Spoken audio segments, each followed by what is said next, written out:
É sexta-feira à noite, a família está toda reunida na sala, só que ninguém está olhando para ninguém. O pai responde uma mensagem de trabalho. A mãe assiste a um vídeo de receita que ela nunca vai fazer. E o filho, de 11 anos, está deitado no sofá, passando o dedo na tela num ritmo quase automático.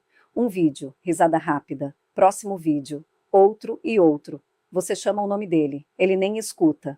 Alguns minutos depois, você pergunta: o que você estava vendo? Ele para, pensa e responde: não sei bem, umas coisas. Ele não estava mentindo, ele realmente não lembrava. E é aqui que fica a pergunta que esse vídeo quer te ajudar a responder. Seu filho está escolhendo o que assistir ou o algoritmo já está escolhendo por ele? Antes de continuar, se você é pai, mãe, avô, avó ou trabalha com crianças e adolescentes, se inscreva aqui no canal. Porque essa é uma conversa que toda família precisa ter e ninguém entregou um manual para a gente sobre isso.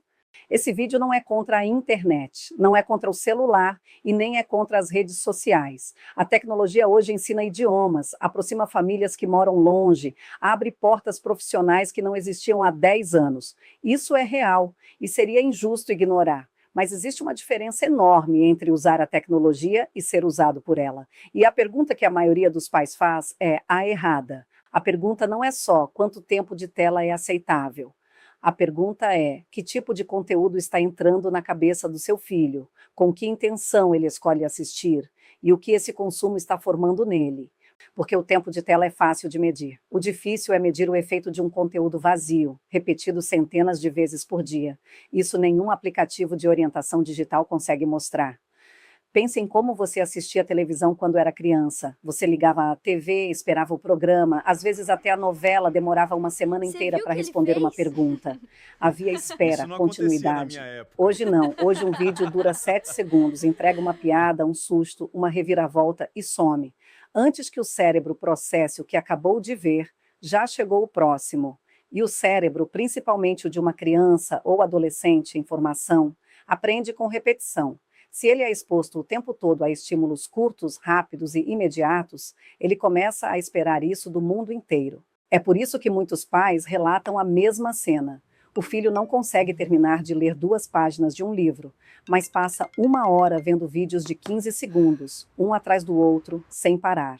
Não é preguiça, nem é falta de inteligência. É treino. O cérebro está sendo treinado para a velocidade, não para a profundidade. E isso aparece em coisas simples do dia a dia. Uma conversa mais longa na mesa de jantar já parece cansativa. Uma explicação de 3 minutos na escola já parece chata. Esperar alguns segundos por uma resposta já causa uma inquietação quase física. Isso tem nome. E você provavelmente já sentiu isso também, mesmo adulto. É a dificuldade de tolerar o tédio. E o tédio, por mais estranho que pareça, é onde nascem a criatividade, a reflexão e até a paciência para resolver problemas difíceis. Quando todo momento de silêncio é imediatamente preenchido por um vídeo, a criança deixa de aprender algo essencial, a conviver com os próprios pensamentos. E essa conta quase sempre só chega muitos anos depois. Agora vem uma parte que poucos pais param para pensar. Enquanto seu filho assiste, alguém está observando. Não uma pessoa, um sistema. Esse sistema percebe exatamente o que faz seu filho parar de rolar a tela, o que causa uma risada, o que causa o medo, o que provoca a comparação com os outros, o que causa desejo de ter algo, ser alguém, parecer com alguém. E quanto mais ele assiste, mais esse sistema aprende sobre ele. Seu filho não está apenas assistindo aos vídeos. Enquanto ele assiste, o algoritmo aprende os medos dele, os desejos dele, a linguagem dele e a melhor forma de mantê-lo ali, conectado, mais um pouco e mais um pouco. Isso não significa que existe uma pessoa má, sentada em algum lugar, planejando prejudicar seu filho especificamente. Não é isso. Significa que essas plataformas foram construídas, desde o início, com um objetivo comercial claro: manter as pessoas o maior tempo possível conectadas. Isso não é teoria da conspiração, é o modelo de negócio. E crianças e adolescentes com o cérebro ainda em formação são o público mais fácil de manter conectado. Então, enquanto os pais discutem se o filho pode ou não ter celular, o algoritmo já está silenciosamente ensinando o que é bonito, o que é desejável, o que é engraçado, o que é normal. Ele está educando, só que sem intenção pedagógica nenhuma e apenas com intenção comercial. Diante disso, a reação mais comum de muitos pais é: chega, vou tirar o seu Você não me celular. ouve? E o pior é que dá Chega de vontade celular. mesmo. Mas antes de fazer Acabou o isso, tempo de vale tela. pensar em uma coisa: proibição sem diálogo. Na maioria das vezes, não elimina o comportamento, ela só o esconde. O filho aprende a assistir escondido, no banheiro, debaixo do cobertor, no celular de um amigo. E o pior, aprende que aquele assunto não pode ser conversado com os pais. Isso afasta, não aproxima. Controle é diferente da orientação. Controlar é vigiar cada vídeo, cada aplicativo, cada minuto. Orientar é ensinar o filho a reconhecer sozinho quando um conteúdo é vazio, manipulativo, agressivo ou simplesmente não agrega nada. E aqui está o ponto: você não vai conseguir vigiar seu filho para sempre, mas você pode formar nele um filtro interno que continua funcionando mesmo quando você não está olhando. É esse filtro que vale a pena construir. E ele se constrói com conversa, não com bloqueio. Então, na prática, o que muda? Comece pela curiosidade, não pela crítica. Em vez de desliga isso, experimente perguntar: me mostra o que você está vendo, parece interessante. Essa simples mudança já abre uma porta que estava fechada. De vez em quando, sente do lado e assista junto. Não para fiscalizar, mas para entender. Pergunte o que ele gosta naquilo. Você vai aprender mais sobre o mundo dele em 5 minutos assistindo junto do que em 1 hora de sermão.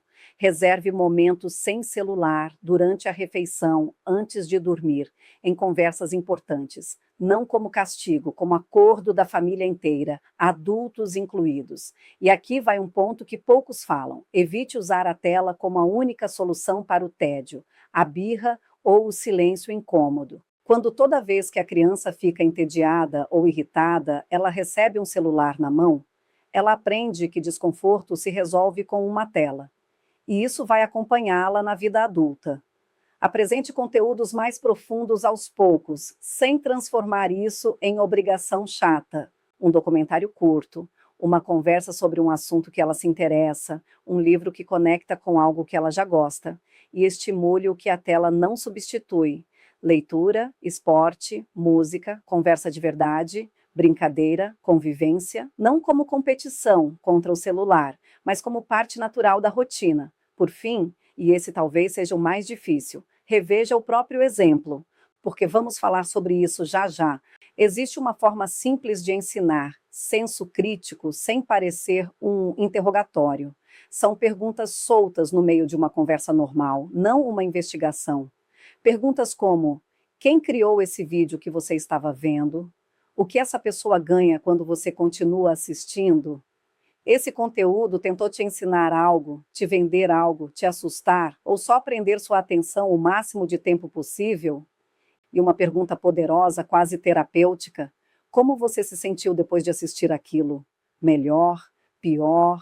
Ansioso? Vazio? E ainda, você escolheu continuar assistindo ou só percebeu que o tempo tinha passado quando já era tarde?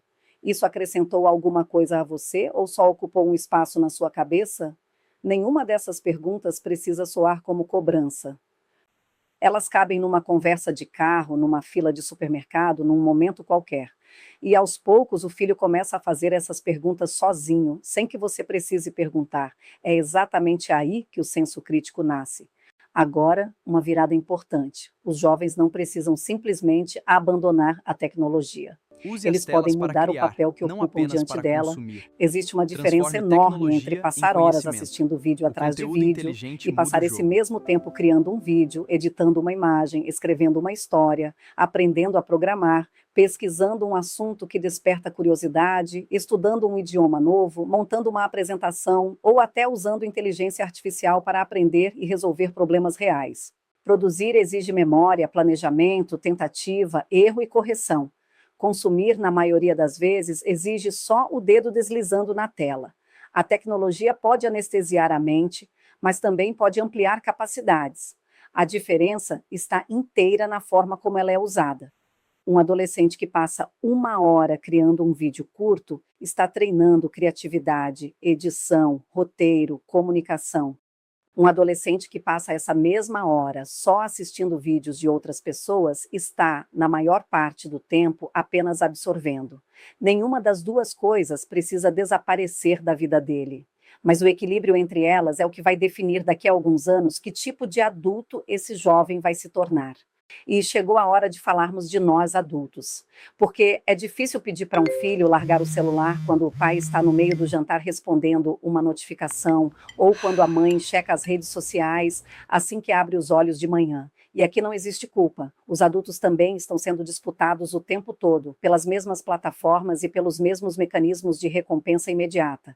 Ninguém está imune a isso. Mas existe uma saída melhor do que a cobrança individual. Regras coletivas. A família inteira decide, junto, quando o celular fica de lado. Não é meu filho não pode e eu posso. É nós, como família, escolhemos esse momento para estarmos presentes de verdade.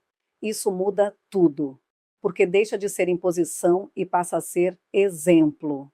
No fim das contas, o objetivo não é criar um filho que só se comporta bem quando está sendo vigiado. O objetivo é formar alguém capaz de fazer boas escolhas, mesmo quando ninguém está olhando. E isso vai muito além do celular. Alguém que não aprende a controlar a própria atenção na infância tende a carregar essa dificuldade para a vida adulta.